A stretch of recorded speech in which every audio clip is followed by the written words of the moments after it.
Again आप सभी का क्रेजी जीके ट्रिक के डेली करंट अफेयर की सीरीज में स्वागत है। तो आइए आज के सेशन में हम 12 जून के सभी करंट अफेयर को यहां पर डिटेल में डिस्कस करने वाले हैं। सभी क्वेश्चन जो कि आज के सेशन में हम डिस्कस करेंगे फ्रेंड्स, वो एग्जाम रिलीवेंट है। आने वाली एग्जाम में आपको यहां से एक क्वेश्चन डेफिनेटली देखने को मिल सकता है। वीडियो में एंड तक बने रहिएगा। इंटरेस्टिंग लगे तो लाइक और शेयर कर दीजिएगा, और अगर चैनल पर पहली बार आए हैं तो चैनल को सब्सक्राइब कर लीजिए। शुरू करें। हाँ, काफी स्टूडेंट ने मुझसे कमेंट में पूछा है कि सर पीडीएफ कहाँ मिलेगी। तो मैं देखिए रोज ही आपको रिकॉल करवाता हूं कि आपको पीडीएफ चाहिए डेली करंट अफेयर की, तो आप क्रेजी जीके ट्रिक के टेलीग्राम चैनल को ज्वाइन कर लीजिए। वहां पर आपको इवनिंग में 6 बजे तक इसकी PDF free of cost available हो जाएगी। ओके, तो बिना किसी प्रॉब्लम के आपको फ्री ऑफ कॉस्ट है, तो आप वहां से कलेक्ट कीजिएगा। आइए 12 जून के करंट अफेयर पर चलते हैं, लेकिन सबसे पहले क्वेश्चन ऑफ द डे। रोज हम सबसे पहले question of the day he discuss करते हैं, जिनका आंसर आपको कमेंट बॉक्स में करना है। देखिए, मनिका बत्रा किस खेल से संबंधित है? पहला important question. Second, international table tennis federation का हेडक्वार्टर कहां है? और third question, granny tree climbing किसके द्वारा लिखित बुक या पुस्तक है? तीनों ही क्वेश्चन कभी ना कभी हमने करंट अफेयर में ही डिस्कस किए हैं, तो आप इजीली आंसर कर पाओगे। कमेंट कीजिएगा जितने भी स्टूडेंट हैं, क्योंकि देखिए काफी स्टूडेंट के कमेंट नहीं आते हैं, तो आप कमेंट कीजिए ताकि मुझे पता रहे कि आप डेडिकेटेड होकर पढ़ते हैं, डेडिकेटेड होकर पूरा वीडियो देखते हैं डेली करंट अफेयर का, यहां पर पता चलता है। आइए सबसे पहला क्वेश्चन देखिए आज के करंट अफेयर का। 8वीं लोकसभा के संबंध में जो मंत्रालय गठित किए गए हैं, उनके संदर्भ में कौन सा विकल्प सत्य है? तो यहां पर देखिए मल्टीपल चॉइस में, जोड़ी बनाओ में आपको एक क्वेश्चन दिया गया है। आप सभी को पता है कि सेंट्रल में काफी सारी मिनिस्ट्रीज अलॉट कर दी गई है अलग अलग मिनिस्टर्स को, तो यहां पर उसी से रिलेटेड ये क्वेश्चन है। सिंपल क्वेश्चन है, लेकिन आप आंसर कर पाओगे कमेंट बॉक्स में। देखिए, रक्षा मंत्रालय किसको दिया गया है? आंसर इधर करिएगा, ये आपके ऑप्शन है। तो डिफेंस मिनिस्ट्री किसके पास गई? राजनाथ सिंह के पास, है ना, तो ए का हो जाएगा 2। सेकेंड, गृह मंत्रालय किसके पास गया? तो ये चेंज नहीं हुआ है, अमित शाह के पास ही है, तो बी का हो जाएगा 3। सड़क परिवहन सेम नितिन गडकरी के पास है, तो सी का हो जाएगा 1। और जो हेल्थ मिनिस्ट्री है वो जगत प्रकाश नड्डा के पास है, तो डी का हो जाएगा 4। तो अगर आप ये ऑप्शन देखेंगे तो आपको यहां पर दिखाई देगा ए का 2, बी का 3, सी का 1 और डी का 4। आंसर हो जाता है आंसर बी। इजी, एक बार मुझे यहां से साइड होना चाहिए ताकि आपको ये ऑप्शन दिखाई दे। तो देखिए आंसर मिल गए, ये आपके ऑप्शन थे और वो आंसर था। काफी सारी मिनिस्ट्रीज हैं, देखिए मैं आपको एक बार रिकॉल करवा देता हूं फटाफट, लेकिन मेन मिनिस्ट्री को आपको याद रखना चाहिए क्योंकि वहां से क्वेश्चन एग्जाम में पूछा जा सकता है। तो देखिए 8वीं लोकसभा के चुनाव हुए थे, एनडीए ने गवर्नमेंट बनाई है, नई मंत्री परिषद आई है जिन्होंने शपथ ली थी संडे को। अब इनके 31 केंद्रीय मंत्री, 5 राज्य मंत्री स्वतंत्र प्रभार और 36 राज्य मंत्री बनाए गए। अब जो इंपॉर्टेंट मिनिस्ट्री अलॉट की गई उनकी हम एक बार बात करते हैं। तो सबसे इंपॉर्टेंट डिफेंस मिनिस्ट्री किसके पास है? राजनाथ सिंह। राजनाथ सिंह के पास पहले भी डिफेंस मिनिस्ट्री थी और अभी भी ये कंटिन्यू है। गृह मंत्री अमित शाह हैं। सड़क परिवहन मंत्री नितिन गडकरी के पास है। हेल्थ मिनिस्ट्री और इसके अलावा परिवार कल्याण मंत्री ये कौन है? जगत प्रकाश नड्डा। शिवराज सिंह चौहान एमपी से बिलोंग करते हैं, इनको मिला है कृषि और किसान कल्याण मंत्री और इसके अलावा ग्रामीण विकास मंत्री हैं शिवराज सिंह चौहान। निर्मला सीतारमन सेम, इन्हें फाइनेंस मिनिस्ट्री दी गई है, सेम मिनिस्ट्री है इनके पास। धर्मेंद्र प्रधान शिक्षा मंत्री हैं भारत के। मनोहर लाल खट्टर आवास और शहरी कार्य मंत्री बनाए गए हैं। और यहां पर राजीव रंजन सिंह उर्फ ललन सिंह को पंचायती राज मंत्री बनाया गया है। जुएल ओराम को जनजाति मामले का मंत्री बनाया गया है। गिरिराज सिंह इतने ज्यादा इंपॉर्टेंट नहीं है, पर ये कपड़ा मंत्री बने हैं। भूपेंद्र यादव को याद रखिएगा, पर्यावरण वन और जलवायु परिवर्तन मंत्री कौन? भूपेंद्र यादव। गजेंद्र सिंह शेखावत भारत के संस्कृति और पर्यटन मंत्री हैं, टूरिज्म मिनिस्टर। अन्नपूर्णा देवी ये बनी है महिला एवं बाल विकास मंत्री। अश्विनी वैष्णव के पास रेल मंत्री, रेल मंत्रालय है और सूचना और प्रसारण मंत्रालय है। इसके अलावा टी.आर. पाटिल की बात करें तो इन्हें जल शक्ति मंत्री बनाया गया है। मेन जो मिनिस्ट्री है यहां पर मैंने आपको बता दी है, एक बार पॉज करके या फिर रिवाइज करके आप देख लीजिएगा, सारी इंपॉर्टेंट है। ठीक है, मेन मैंने आपको बता दी, तो हमारा आंसर हमको मिल गया, ये सारी हमको मिनिस्ट्री पता चल गई। आगे बढ़ने से पहले आप सभी को आज का ऑफर ऑफ द डे बता देता हूं। पहले तो आप सभी के लिए देखिए मैथ्स का क्वेश्चन बैंक अवेलेबल है, जिसमें आपको 10,000 प्लस मैथ्स के एमसीक्यू देखने को मिल जाएंगे, टॉपिक वाइज सारे एमसीक्यू से आपके लिए। इसके अलावा एनालिसिस बेस्ड और एग्जाम ओरिएंटेड आपको सारे की सारे क्वेश्चन देखने को मिलेंगे। बायलिंगुअल है, हिंदी और इंग्लिश दोनों में ही। ओनली 29 रुपीज में, काफी नॉमिनल चार्जेस में आपके लिए अवेलेबल है। नीचे आपको लिंक डिस्क्रिप्शन में दी गई है, डिस्क्रिप्शन में लिंक पर क्लिक कीजिए और डायरेक्ट आप इसे अवेल कर सकते हैं। ओके, तो बिना देर किए मैथ्स क्वेश्चन बैंक आप ज्वाइन करना चाहते हैं तो आपके लिए अवेलेबल है काफी नॉमिनल चार्जेस में। आइए शुरू करते हैं, सेकंड क्वेश्चन पर आएंगे। FIH hockey mains junior world cup 2025 का आयोजन किस देश में किया जाएगा? तो FIH hockey mains junior world cup 2025 का आयोजन किया जाने वाला है नेक्स्ट ईयर, कहां पर? इंडिया में, आंसर ए। ओके, वैसे चौथी बार होगा कि इंडिया में इसका आयोजन किया जाएगा। वैसे नेक्स्ट 2025 का इंडिया में आयोजित किया जाएगा और टोटल जो टीमें पार्टिसिपेट करेगी इस हॉकी वर्ल्ड कप में वो 24 टीमें होगी। कितनी? 24 टीमें पार्टिसिपेट करने वाली है 2025 के इस वर्ल्ड कप में। आयोजन कौन करवाता है? International hockey federation. इसने हाल ही में घोषणा की कि FIH hockey mains junior world cup 2025 का आयोजन नेक्स्ट ईयर इंडिया में किया जाएगा। अब जैसा कि अभी मैंने आपको बताया कि चौथी बार इंडिया में आयोजित किया जा रहा है, तो पहले कब आयोजित किया गया था? तो देखिए, पहले 2013 में, 2016 में और 2021 में ये इंडिया में आयोजित किया जा चुका है और अब चौथी बार 2025 में आयोजित किया जाएगा। डन। सबसे पहली बार शुरुआत कब हुई? तो इस hockey mains junior world cup की शुरुआत की गई थी 1979 में। लास्ट बार आयोजन हुआ था 2023 में मलेशिया में, और यहां पर जो हॉकी टीम विनर रही वो है जर्मनी। ओके, यहां पर कमेंट में बता देना कि रनर अप कौन रही, इतना तो ढूंढ सकते हो। तो रनर अप आप बता देना कि जर्मनी ने किसको हराकर FIH hockey mains junior world cup 2023 का खिताब अपने नाम किया था। तब तक हम अगले क्वेश्चन पर आते हैं। अगला क्वेश्चन भी काफी एग्जाम में पूछा गया है, तो इसको नोट कीजिएगा। इंडिया के कॉन्स्टिट्यूशन के पॉइंट ऑफ व्यू से भी ये क्वेश्चन आता है, तो मैं उसके बारे में भी आपको बताऊंगा। World day against child labour, विश्व बाल श्रम निषेध दिवस 2024 की थीम क्या है? पहले हमको यह पता चले कि डे मनाया कब जाता है। तो यह डे मनाया जाता है हर साल 12 जून को। ओके, तो 12 जून को मतलब आज विश्व बाल श्रम निषेध दिवस के रूप में मनाया जाएगा। Let's act on our commitments and child labour 2024 में world day against child labour की थीम है। आंसर हो जाएगा आंसर बी। तो दो चीजें पता चल गई कि world day against child labour कब मनाया जाता है, तो 12 जून को मनाया जाता है। और थीम क्या है? तो let's act on our commitments and child labour 2024 में विश्व बाल श्रम निषेध दिवस की थीम है। तो दोनों चीजें यहां पर क्लियर हो जाती है। अब एक और क्वेश्चन कि पहली बार कब मनाया गया? तो देखिए, इसे अनाउंस किया गया था अंतरराष्ट्रीय श्रम संगठन के द्वारा। इंटरनेशनल लेबर ऑर्गेनाइजेशन ने सबसे पहली बार 2002 में इस डे को मनाया था, और तब से लेकर 2002 से हर साल इसे मनाया जाता है 12 जून को। देखिए, इंडिया में चाइल्ड लेबर के अगेंस्ट काफी काम किए गए हैं गवर्नमेंट के द्वारा समय समय पर।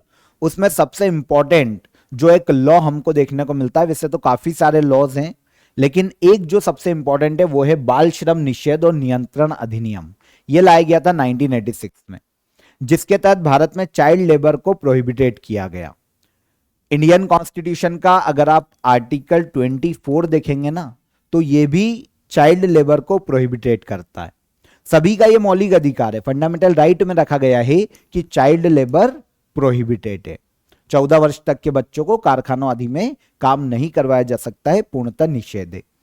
आपने देखा होगा कारखानों के बाहर बोर्ड लगे होते हैं, बाल श्रम प्रतिबंधित है। क्यों? क्योंकि वो उनका मौलिक अधिकार भी है और इसके अलावा ये एक एक्ट भी काम करता है जो कि 1986 में लाया गया था। Done. Fourth question, the state of world fisheries and aquaculture 2024 report किसके द्वारा जारी की गई? तो the state of world fisheries and aquaculture 2024 report को जारी किया है फूड एंड एग्रीकल्चर ऑर्गेनाइजेशन ने। Answer C. अब देखिए रिपोर्ट है तो ऑब्वियस सी बात है काफी सारी चीजों को नोटिस किया गया होगा, काफी सारी चीजों को हाईलाइट किया गया होगा। तो की पॉइंट्स की हम बात करेंगे, हालांकि वो इतने इंपॉर्टेंट नहीं है, लेकिन फिर भी हम की पॉइंट्स देख लेते हैं 2-3। तो पहली चीज, the state of world fisheries and aquaculture 2024 report को किसने जारी किया? तो इसे जारी किया है फूड एंड एग्रीकल्चर ऑर्गेनाइजेशन ने। ठीक है, हर साल यही जारी करता है, तो 2024 की भी इसने जारी की। अब जिन की पॉइंट्स को इसने हाईलाइट किया, इसने बताया है कि पहली बार जलीय कृषि उत्पादन पारंपरिक मत्स्य पालन से उत्पादित की गई मछली से बहुत ज्यादा अधिक हो गया है। ठीक है, इसके अलावा भारत जो है वर्ल्ड के 10 जो फिश प्रोड्यूसर कंट्री है उनमें गिना जाता है। और इसके अलावा भारत में जो एनुअल पर कैपिटा कंजम्पशन है 2022 में वो 20.7 किलोग्राम था, जो कि 1961 में 9.1 किलोग्राम है। तो कुछ चीजें जैसा कि मैंने आपको बोला कि हाईलाइट की गई है, लेकिन हमारे लिए वो इतने इंपॉर्टेंट नहीं है, तो हम केवल इतना याद रखेंगे कि रिपोर्ट किसने जारी की। तो रिपोर्ट किसने जारी की? Food and agriculture organisation. यह जो संगठन है पूरे वर्ल्ड में एग्रीकल्चर प्रोडक्शन, वानिकी, कृषि विपणन से संबंधित अलग अलग क्षेत्रों में रिसर्च के लिए जिम्मेदार संस्था है। स्थापना की गई थी 16 अक्टूबर 1945 को।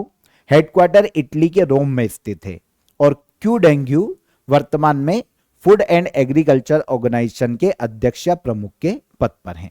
ओके, भारतीय नौसेना की पहली महिला हेलीकॉप्टर पायलट कौन बनी? तो इंडियन नेवी की पहली महिला हेलीकॉप्टर पायलट बनी है अनामिका राजीव। Answer D. यहां पर आप इमेज देख सकते हैं अनामिका राजीव की। इंडियन नेवी में ये सब लेफ्टिनेंट के पद पर हैं। सब लेफ्टिनेंट अनामिका राजीव भारतीय नौसेना की पहली महिला हेलीकॉप्टर पायलट बनी है। अलग अलग किस्म के हेलीकॉप्टर जैसे देखिए सी किंग्स, ALH ध्रुव, चेतक, MH-60 और सीहॉक्स, ये अलग अलग हेलीकॉप्टर को उड़ाने की अब अनुमति दी जाएगी सब लेफ्टिनेंट अनामिका राजीव को। अभी तक ये हेलीकॉप्टर उड़ाने की परमिशन किसी महिला को नहीं दी गई थी इंडियन नेवी में। तो ऐसी पहली महिला जिन्हें हेलीकॉप्टर उड़ाने की परमिशन दी गई इंडियन नेवी में सब लेफ्टिनेंट के पद पर हैं अनामिका राजीव। यहां पर आपको एक पॉइंट अवनी चतुर्वेदी से भी याद रखना चाहिए।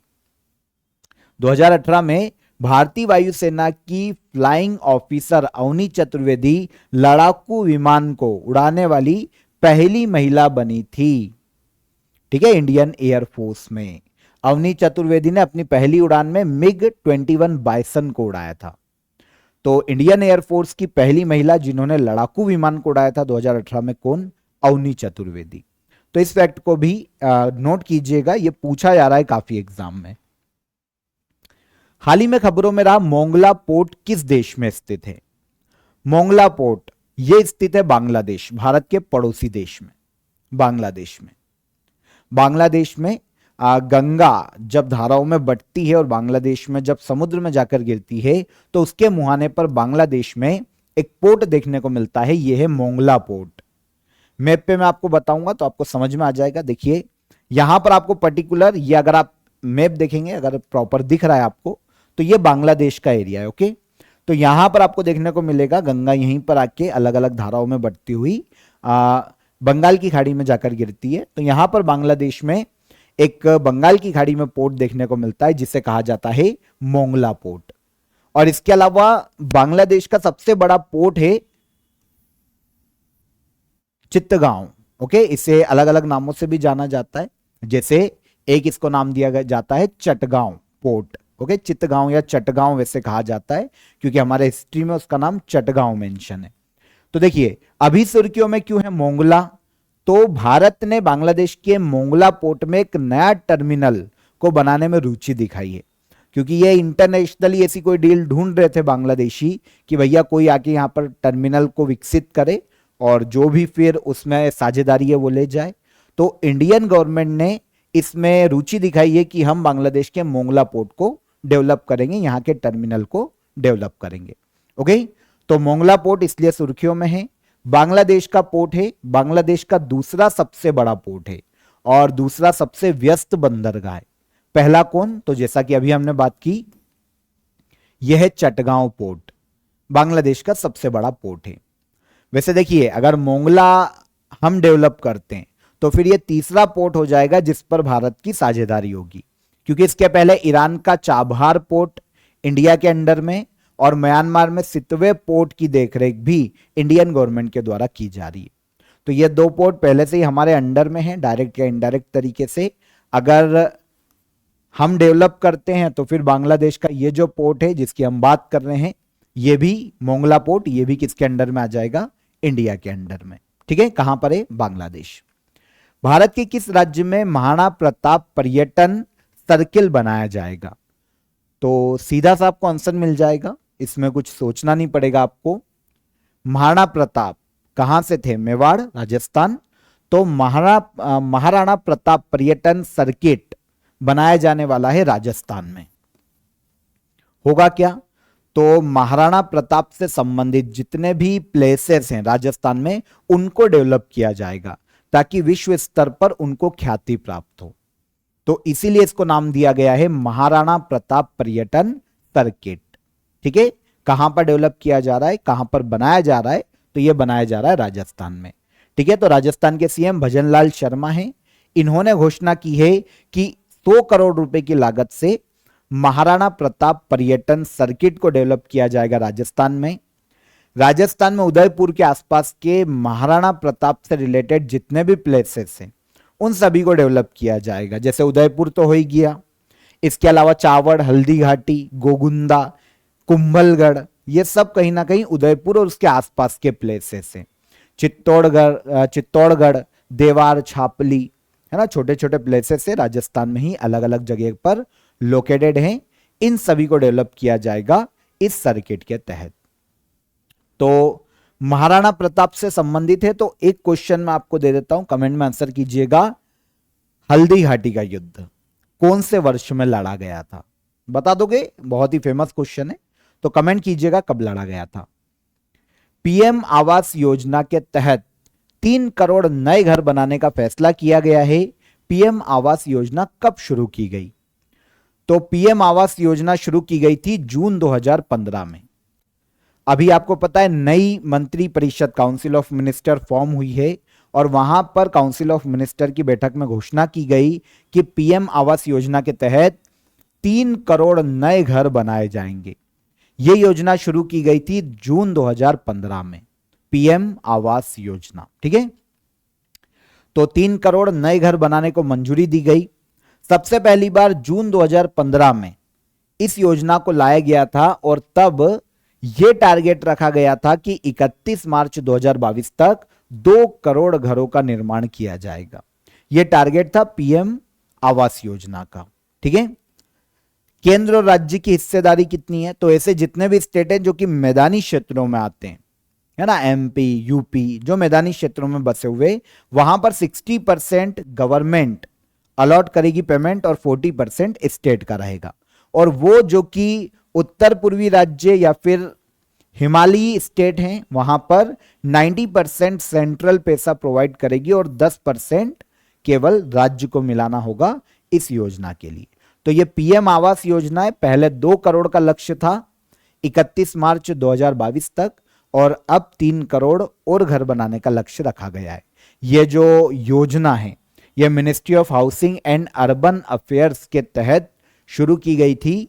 गरीबों को मुफ्त आवास उपलब्ध करवाना इस योजना का उद्देश्य था। ओके, किस देश के उपराष्ट्रपति सोलोस क्लॉस चिलिमा का विमान दुर्घटना में निधन हो गया?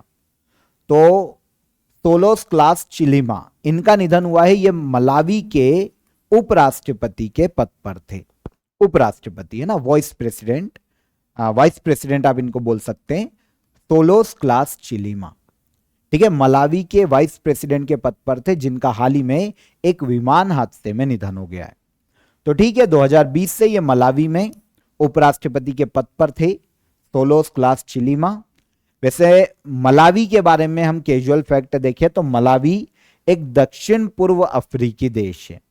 कैपिटल लिलोग्वे है और लाजारस चकवेरा, नाम थोड़े अलग है, लाजारस चकवेरा यहां के वर्तमान में प्रेसिडेंट के पद पर हैं। और वाइस प्रेसिडेंट कौन थे? Saulos class चिलीमा। हाल ही में इनका विमान हादसे में निधन हो गया। मैप पर अगर हम मलावी को देखेंगे कि मलावी कहां आएगा, तो ये अफ्रीका है और यहां पर आपको एक छोटा सा ब्राउन में दिखेगा मलावी। और थोड़ा हम मैप को थोड़ा सा और बड़ा करते हैं तो फिर ये मलावी है। देखो 3 देश टच होते हैं, इससे बाउंड्री साझा करते हैं। तंजानिया, इधर से आते हैं तो मोजाम्बिक और पश्चिम में जाम्बिया। ये 3 देश बाउंड्री साझा करते हैं मलावी से। एक झील भी इससे टच होती है और यह है लेक न्यासा।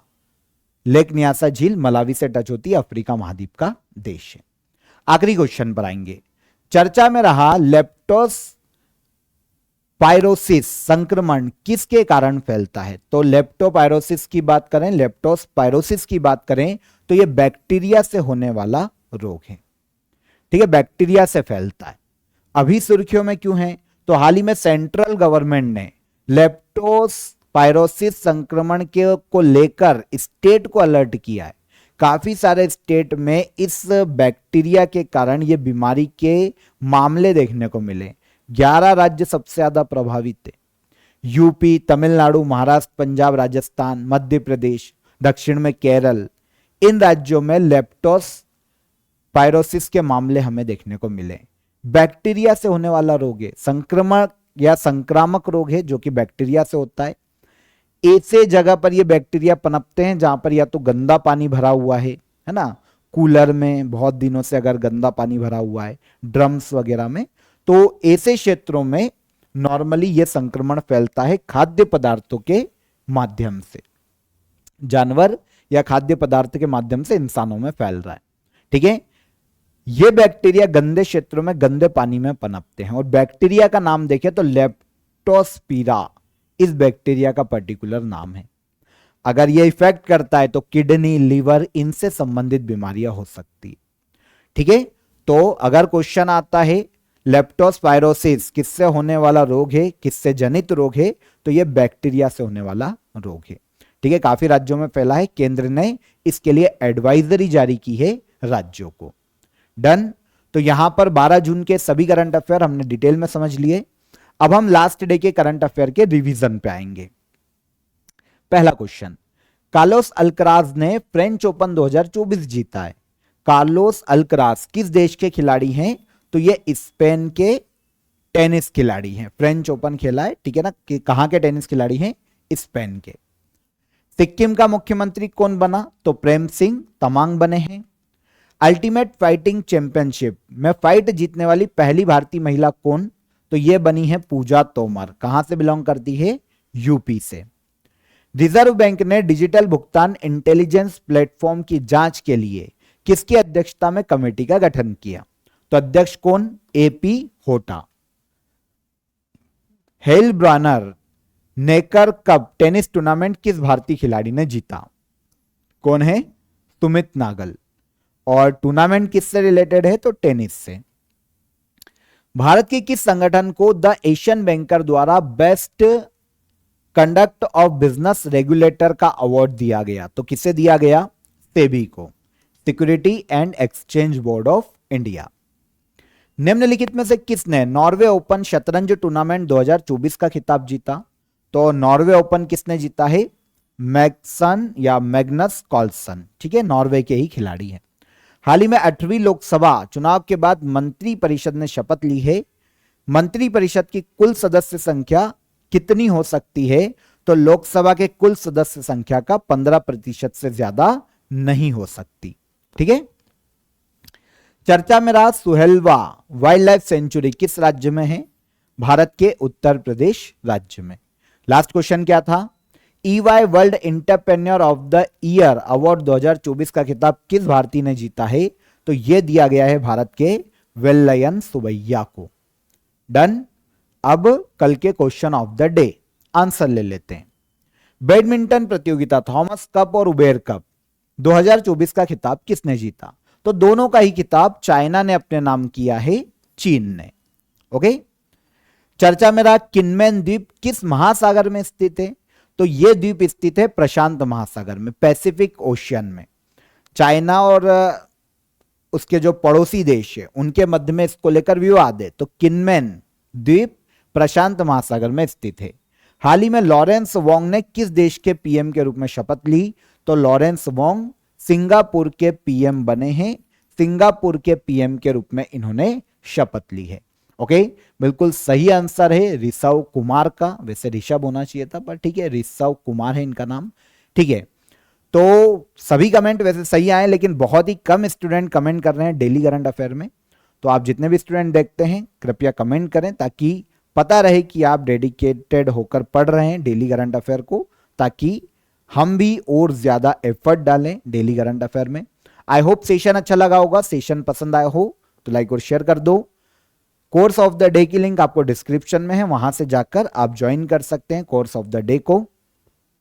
कल फिर मुलाकात करेंगे नेक्स्ट डे के करंट अफेयर में। तब तक आप अपना ख्याल रखिए, सुरक्षित रहिए, खुश रहिए। जय हिंद, जय भारत।